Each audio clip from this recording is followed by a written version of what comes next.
you should consult a licensed professional who can advise whether your decision is appropriate for you.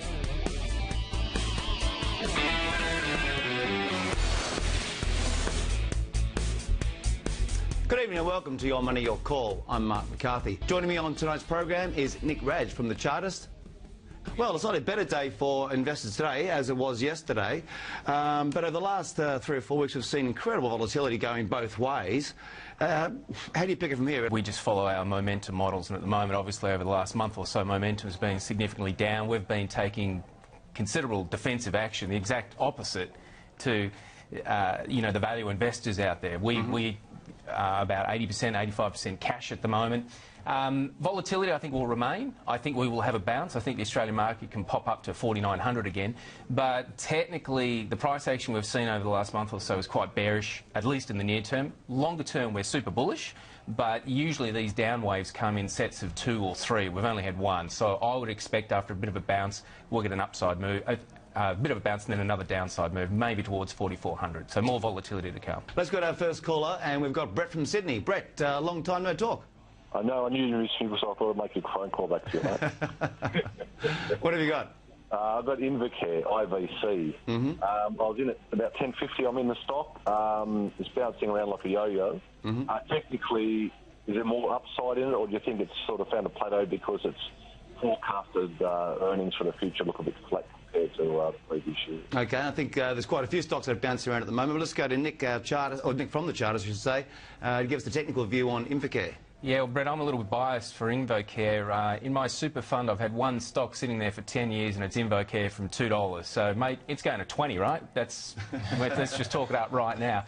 And apart from that, 95% of my other super fund money is a momentum-based model. So this is my only buy and hold, dare I ever say that. Yes, it got slapped down pretty badly just recently. It's coming back. A bit of window dressing, I think. I think we're going to see a little bit more consolidation here, but ultimately the uptrend is still intact. And I think ultimately that, you've got to be a buyer in the dip. Again, dare I ever say that. But it's a good stock. And I think it's going to be sideways for the next month or 2, but then the uptrend will resume. Nick, last night we saw GDP numbers come out of the United States, obviously a little bit worse than expected.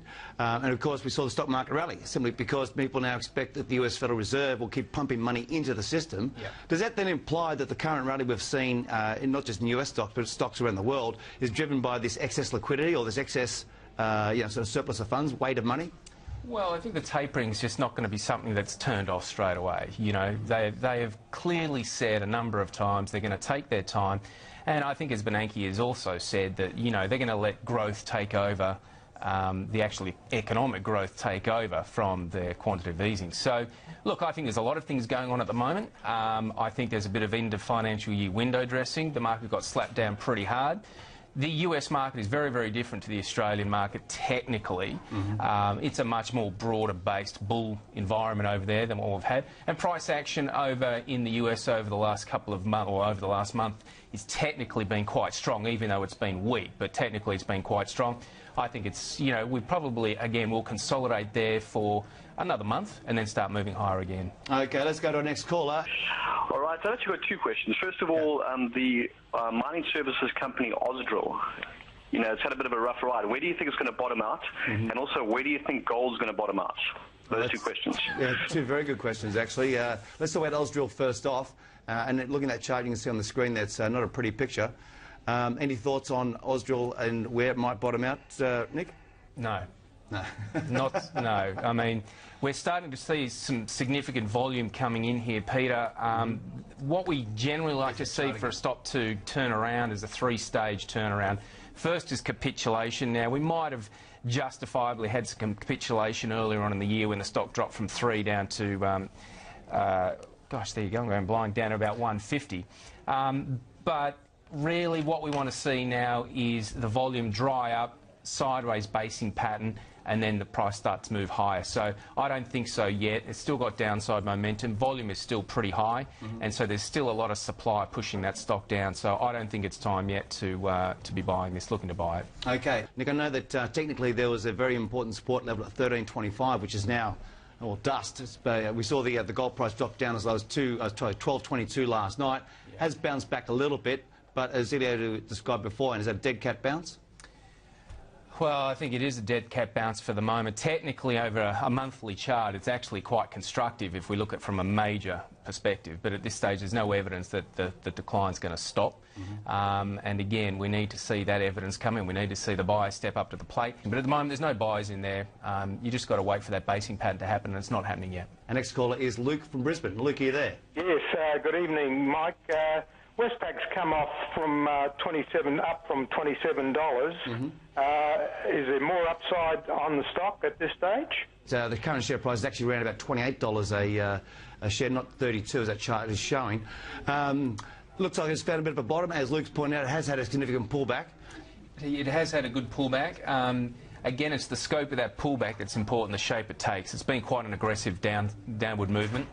Generally speaking, impulsive movement like that will be followed by some kind of a bounce, and I think that's what we're seeing at the moment. We'll probably see the stock bounce to $31, $32, but I think the $64 million question is, are the Australian institutional investors going to come back in looking for that yield? And the answer may well be yes on this kind of decline. So you'd have to think that these kind of stocks, as Elliot said, they're going to be well supported. They're not going to go too far down. So it's probably a safe bet to put your toe in the water down here and just ride it. I'd say downside's going to be very, very minimal. Yeah, there's been a lot of concern, of course, about the housing market in Australia and the bank's exposure to it, especially from foreign investors. You see that as being an issue at this point in time. Obviously, property prices are a little bit buoyant, that sort of thing at the moment. Yeah, I don't think so. You know, I think the property market's going to be okay. I think we're going to continue to see interest rates fall in Australia, potentially down as low as 1%. Yeah. And I think that's just going to help that property market nicely along, and therefore the banks. All right, okay, let's go to Jordan, our next caller from Sydney. Jordan, are you there? Yeah, how you going, Mark? Well, thanks, how are you? I just want to ask about Seek and just whether you think it's a purchase at this price, and also about the telcos. I'm currently looking at IINet, and whether you think that's a good buy at the moment. Okay, well, let's start off with Seek. Obviously a very successful business, has been for a number of years in Australia. Well, we did ride it higher. We recently got out. We've been taking defensive action. Obviously, our momentum models have turned around recently, so we did take defensive action. We're sitting square. It's come back to a very big line of support. So, Jordan, if we can find some consolidation right here around this sort of 850 area, then it's probably worth a buy on the upside. But at this stage, our momentum models are out. We'd have to see upside come back in before we jump back on board. Certainly. The second one was on telcos and IINet in particular. We've been riding that for over a year. We just recently got out. Got out at the bottom there, actually. So, again, if momentum picks up, we'll hop back in again. Certainly a stock that has historically trended very, very nice, and that's what we like to see. But after that stiff sell-off that we saw a couple of weeks ago, it probably has to do a little bit more work before it's ready to go again. But when a stock historically trends well, you always want to be on alert and jump back on board when they get going again. Sure. What about the telco sector in particular? Yeah, we've had a good run in those over the last year or so. So, you know, we're not fundamental in any way, shape or form. It's a pure momentum play. Why they go up is not our concern. All we do is just hop on for the ride and hop off when it turns. And recently they turned.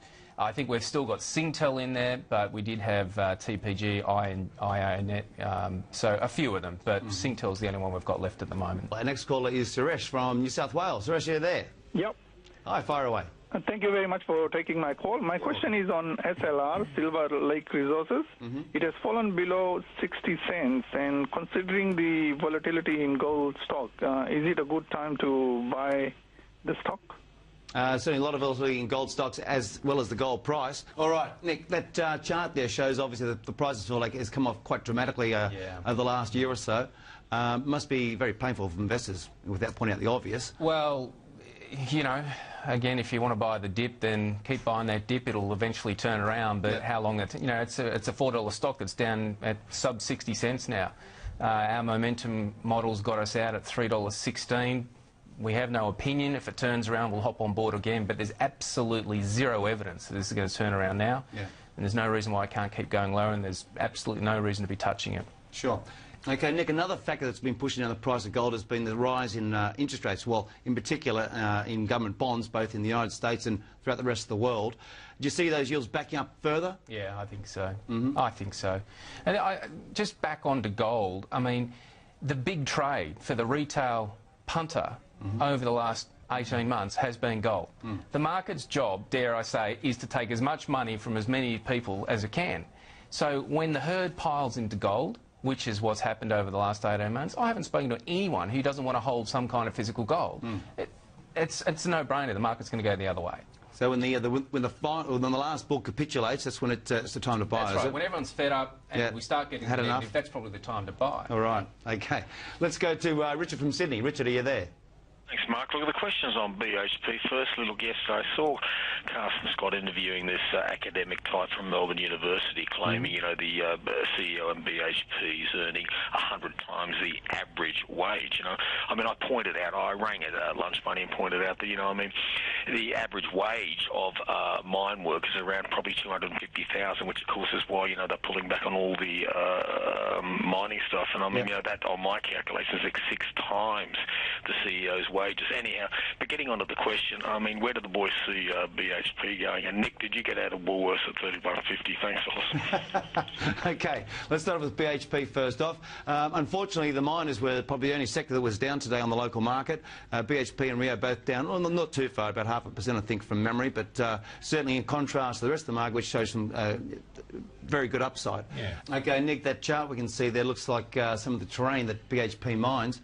It looks like it's finding some support around that 32 level. What do you see from here? Yeah, there's a big support level at $30 actually, so I wouldn't want to see it fall below that. I'd say a lot of technical traders have got their eyes set on that, and you probably find there'll be stop losses just set below that. I guess if you like leaning against support, put your toe in the water, buy a few here, Richard.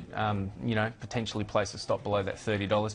Obviously below that we've got the significant lows from back in 2009, but at this stage it's just not an area to be involved in. Sure. Probably more consolidation and probably above $30, but not much upside from my view. Okay, and Richard's second question, of course, was did you get at Woolworths at the right level? Well, I'm not sure where you got. I'm not sure where you got that stop from. Our stop's running at $30.96 at the moment, so we're still in that. But it's pretty close to 31.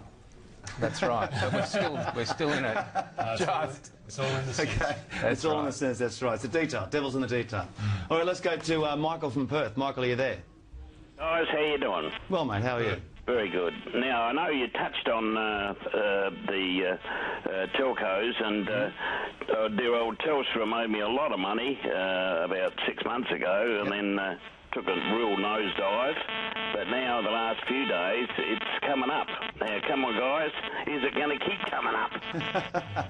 Good question. Nick, I remember saying to someone many, many years ago that Telstra below $5 had to be cheap. Of course, it went a lot lower than that. It's just below $5 now. Cheap? Well, I don't know if it's cheap now. The trend is certainly up still. Our models have been long from about the $3 mark, October 2011. It's been a nice trend. Almost got shaken out last week, but we're holding in there. Our stop's around that $4.50 at the moment. So at the moment, trend's still up. But again, sell-off like we've had, we'd probably expect some consolidation now and then move higher. It's always a good thing, you know. Trend up, have some consolidation and move on again. Yeah. That's the natural progression of the market, and I'd say that's what we're going to see with stocks like InvoCare, with Telstra, and probably many others. My question is on the thoughts on Metals X, MLX, which has dropped quite a bit and very cheap at the moment. I'd like to know the thoughts over the next sort of year or two. Yeah, it doesn't come up on our radar either, simply because liquidity, very, very low liquidity there. Sitting on big support here at 10 cents. It did a lot of work in this 10 to 15 cent area back through 2009 and early 2010. It sat there for about 12 months. May well do the same kind of thing again. So I couldn't get overly excited until we sort of broke up through 16, 17 cents. I guess if you're an aggressive buyer, you could buy it here, lean on the support, place a stop loss down around that 8 cent level. If it slips through 8, it's going to 5. Otherwise, you know, the upside's probably going to limit it to 15. Okay, all right, let's take our next question via email. And Darren writes, just wondering what the panel thinks of Domino's Pizzas. What is Russell's intrinsic value? It's come back to a good support level here at $11. Again, you know, I think the name of the game is just watching for some consolidation. I think if we can get that consolidation above $11 and start to move up, then, yeah, you may as well jump back on board again. That trend, it's a stock that trends exceptionally well. Doesn't really meet our liquidity requirements, so we don't touch it. But technically, you know, it's looking okay. It's been a nice pullback, consolidation, and move on. Cool, and I guess no one's got an idea what Russell's intrinsic value for the stock is? No. Okay, all right. Not at all. Moving on. Okay, let's go to another email, and this time comes from Steve from Sydney.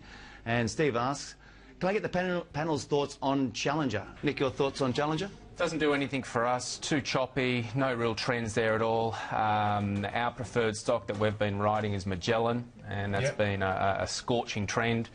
You know, we're in that at 230, we're up around $10, and the trend, you know, just hasn't deviated in the last month. It's just continued higher, and that's it's a good sign. A stock that bucks the trend and keeps going is a good thing. So we'll just keep riding that one. But CGF, nothing for us there, I'm afraid.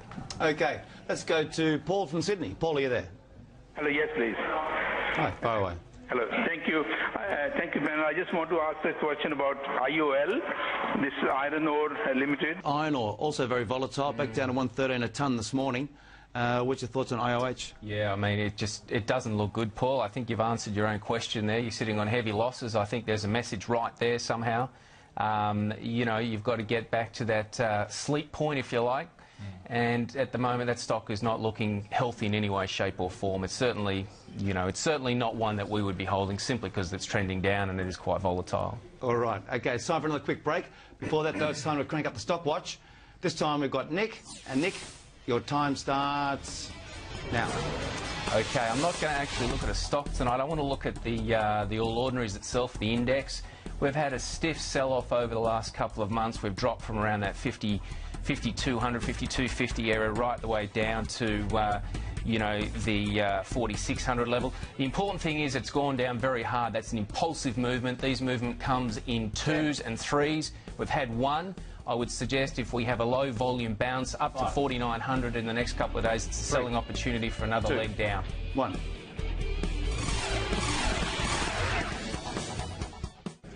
Welcome back to the program. If you've just joined us, Nick's stock watch before the break was the Australian All Ordinaries. And let's get the chart up and we'll let Nick tell us a little bit more about it. Yeah, my point is that price action evolves in certain patterns, and the sentiment of the participants of the markets create that pattern. And at the moment, we've had that sell-off that's quite impulsive in nature. And as a result, because of the strength of that, there's a very good chance that we'll get a short-term bounce, maybe up to 4900, and then I think we're going to have one more leg down. Probably best-case scenario, 4400 on the downside. But I think, you know, if we can get some consolidation, that would be good. But I really think we're going to have another leg lower. And then a good time to buy 4,400. Long-term, we're very bullish the market. You know, long-term, very bullish. I think what we're seeing here, bigger picture, is a repeat of what we saw after the 87 stock market crash. You know, between 88 and 93, the market moved sideways in a broad congestion pattern, if you like. We had some very, very good years, just like we had in 2009. But ultimately, it was a very frustrating 5 or 6 year period of time. We're seeing the exact same thing now. The pendulum has just shifted. We had 5 or 6 really good up years, and now we're having 5 or 6 sideways years. And once that's done, we'll be ready to rise again. You mentioned that you're very bullish on the market. Obviously, our market's still a long way below where it was pre-GFC. Whereas the US markets, of course, have been hitting all-time highs because, as we discussed before, they weight of money. Rough as guts, how long will it take for our market back to those levels that we saw pre-GFC? Well, we're running a two-speed market here. We're not in a bull market like some of the media would tell us. A bull market is what we're seeing in the US. You've got the Dow, you've got the S&P 500, you've got the NASDAQ, you've got the Russell 2000, the Wilshire 5000. They're all at all-time highs except for the NASDAQ, but they're all above the 2007 highs. The small ordinaries is still, what, 45% off its 2007 highs. There is no way we're in a bull market. You strip out those top 20 stocks that Elio has been buying up for the last year and a half so heavily, strip those out, and we've got a pretty poor view of the Australian economy, which, funnily enough, some of the politicians have just woken up to, as we saw in the budget recently. So it's not a good look out there at the moment for the market, and until we start to see that lower end of the market pick up again, well, it's all about the top stocks, nothing else. I just wondering how about the mining maker result in the future? Miner Maker? Yeah, it's a Tasmania company, I think. That's right. Stock code's MAK. There it is up on screen. Let's start with Nick on this one because obviously it's going to be technically driven, I imagine. Yeah, well... And that doesn't look very pretty at the moment. No, certainly not. It's a significant downtrend. Is that all-time lows right there? I'm not quite sure, but must be very, very close to all-time lows. There's a story right there, Susan. We're sitting below significant resistance now at 13 cents. We'd have to get up through that 13 area to even consider looking at it, and ideally we'd want to get up through 20 before we could start suggesting buying. And I know that sounds a little bit odd, seeing we're trading down here at 13 or so now, but it's under resistance. Trend is down. Doesn't look healthy in my view. Certainly no reason to be touching it. I'm inquiring about CTI Logistics, stock code CLX. Its balance sheet seems to be steady and strong. Nick, the chart we can see on the screen there is obviously indicated they took off in the first quarter this year, since there's been a bit of a rocky ride. Yeah, very. Does the chart tell you much? Doesn't tell me much. Yeah. It's a very, very liquid stock. We just don't touch these kinds of stocks. So, look, it's been trending up okay, but it just misses all our radar. Okay, let's go to another email. This time we got one from Peter from Sydney, and he asks, can I get your views on Senex Energy and Cooper Energy? Both companies have had great reports and have cash in the bank to fund new developments, but their share prices continue to fall. Where to from here? Okay, Senex there, Nick just obviously slipped through that 60-cent level. Yep, very important level. Through that, on the lower side of that now, you'd have to think that that's going to act as resistance. You know, an aggressive trader in this kind of environment would be a seller, a short seller up there. We would have to get back up through really 80 cents before I could get keen on this company again. Sure. But until then, stay aside. Cooper, yeah, again, same kind of thing. Yeah. Really, in a downtrend, doesn't do a great deal. Very, very choppy kind of stock. And again, they're the ones we tend to avoid. Let's go straight to our next caller, and we have Steve from Queensland. Steve, you there? I've traded in gold stocks over quite a few years, and I'm just watching the downward trend. Sure. Where do you see gold going over the next 2 years? And one company that I have been following is Gold Road. Where do you see it headed? No problem. Steve, I imagine you probably just tuned in a little bit later. We actually spoke about gold at the very beginning, but let's rehash what we said before. Yeah, well, there's already carnage going on right there. I mean, our favourite gold play over the last few years has been Regis Resources, and that's been absolutely hammered. I think it got to a peak of $6 and it's now down around that $3 mark. We're out at just above $5. Happy to be out of all those kinds of stocks at the moment, but no downside set for gold as yet. I think we've got to see a lot more work done before we can see a base put in, so we're steering clear of that sector at the moment. OK, let's go to our next question. Comes via email, and Raja writes, I'd like to know your thoughts on Commonwealth Bank. Is it still a buy at these levels? Nick, I saw at the start of the week there's reports saying that the Australian banks make $71 million a day. Yeah. That's a lot of money in the bank, isn't it? If you excuse the pun. Yeah, well, what's your thoughts on CBA? CBA's been a cracker performer. Trend's still up as far as our models are concerned. We're in from $53 on this move up, and happy to keep holding at the moment. And again, I stress, I think that stiff sell-off in the last few weeks will probably get some consolidation. And the theme that I would suggest these stocks are going to be well supported. I know there are some value investors out there saying this is not a value time, but I think sentiment is what's driving this now. And I think if interest rates are going to go lower, which I do believe they will, then these stocks are going to be well supported. Yeah, OK. And this time Roger is asking the question, and he would like to know, I would like your thoughts on Corazon Mining.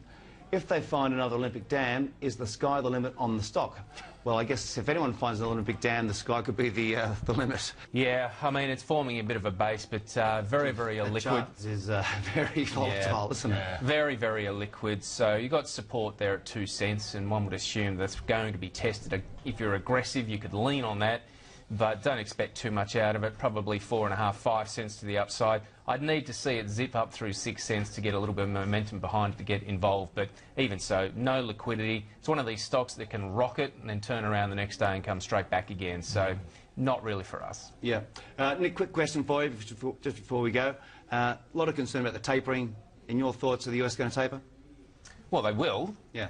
But it's going to take a lot longer than what people think. I think, you know, the Fed have been jawboning heavily over the last 6-8 months. I think that will continue. We saw a little bit more of it last night.